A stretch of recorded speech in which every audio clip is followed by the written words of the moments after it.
So today, we're going to dive into a story that starts with this just profound quiet. A silence that stretched on for centuries. And when it was finally broken for this one guy, what happens? He gets silenced himself.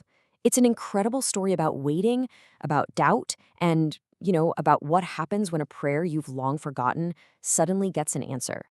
All right, so let's just start with a feeling I think we all get. Have you ever felt like you're just shouting into the wind? You're praying, you're hoping, you're putting it all out there, and all you get back is nothing.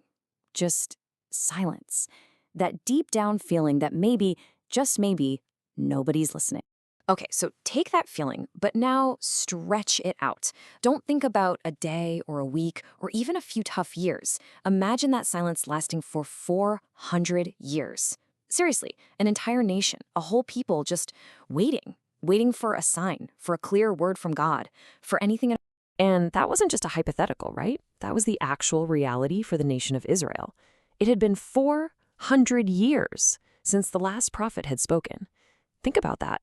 Generations of people were born, lived their entire lives, and died in this kind of spiritual quiet. All they had were these old promises, with absolutely no new reassurances that anything was still on track. So to really get this, you have to understand this wasn't just a quiet patch. This was a deep, culture-defining silence. Think about the weight of that. It's kind of like your entire culture's GPS just got shut off. The guidance, the direction, that sense of a divine voice, poof, it's gone. And that void would have shaped absolutely everything about who they were. So this timeline really puts it into perspective, doesn't it?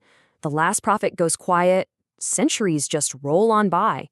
And sure, hope doesn't totally disappear. But man, can you imagine how thin it must have gotten after a while? And this is the world we're stepping into. This is the world of an old priest named Zechariah. And so out of this giant national silence, we're going to zoom way in, down to a really personal story. A story about incredible faithfulness, but also about a very personal, lifelong silence. So let's meet our main characters, Zechariah and Elizabeth. Zechariah is a priest, and he's not just going through the motions. The text says he's serving God meticulously his whole life. He and his wife, Elizabeth, they're described as righteous, blameless, basically the best of the best. But behind closed doors, they were carrying this really heavy private burden. And this is where the story gets so human. You see this huge contrast. On one hand, you've got this incredible, unwavering faith. On the other, this deep, lifelong sorrow. They were childless, and we've got to understand, in their culture, this wasn't just a private sadness. Oh no, it was seen as a public shame, maybe even a sign that God wasn't pleased with you. It was the end of their family line. So that prayer for a child, it wasn't just a casual wish. It was a desperate plea for their identity, their legacy. And honestly, by this point in their lives, it was a prayer they had almost certainly stopped praying. And then it happens, the breakthrough. Zechariah is just doing his job, his priestly duties. It's a routine he's probably done thousands of times. And in the middle of this totally ordinary moment, bam, the 400-year silence is just shattered. An angel, a messenger from God, is standing right there in the temple. But this is the moment, right? How does Zechariah react? After a lifetime of your own private waiting, inside centuries of your nation's waiting, what do you do when an angel finally shows up with what should be the best news of your life? So the angel Gabriel gives him the message, and listen to the very first words. Your prayer has been heard. Not some new prayer he just prayed, no, that old one. The prayer from when he and Elizabeth were young. The one they had probably packed away decades ago, like a forgotten dream. But can you really blame him for what he does next? He's an old man. His wife is an old woman. This is impossible. It goes against all logic, all human experience. So he looks at this impossible situation right in the face, and he asks the angel, how can I be sure of this? He wants a sign. He doubts. And the consequence? Wow, it is so ironic. The man who lived his whole life in this big, national spiritual silence is now hit with his own personal, physical silence. Because he couldn't bring himself to believe the word that broke the quiet, he literally loses his own voice. But here's the thing. This silence wasn't just a punishment. It was something else. It was actually a time of preparation for something amazing. Okay. So fast forward 9 months. 9 months of total silence for Zechariah. The baby's born, and of course the whole family assumes, hey, we'll name him Zechariah Jr. But Zechariah, who still can't speak, motions for a writing tablet. And he doesn't write a question, he doesn't write a complaint, he writes one simple act of obedience. He confirms what the angel told him. He writes, his name is John.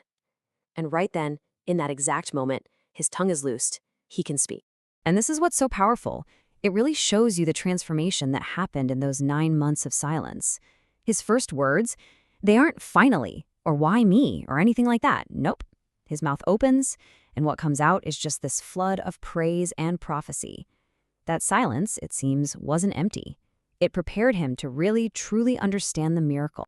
So what does this ancient story have to say to us today, in our busy, noisy lives? Well, a few things, right? First, that being faithful even when things are tough, it matters. It really does. Second, God's timing is just not our timing. We stress about a delay, but maybe that delay is setting us up for something even better.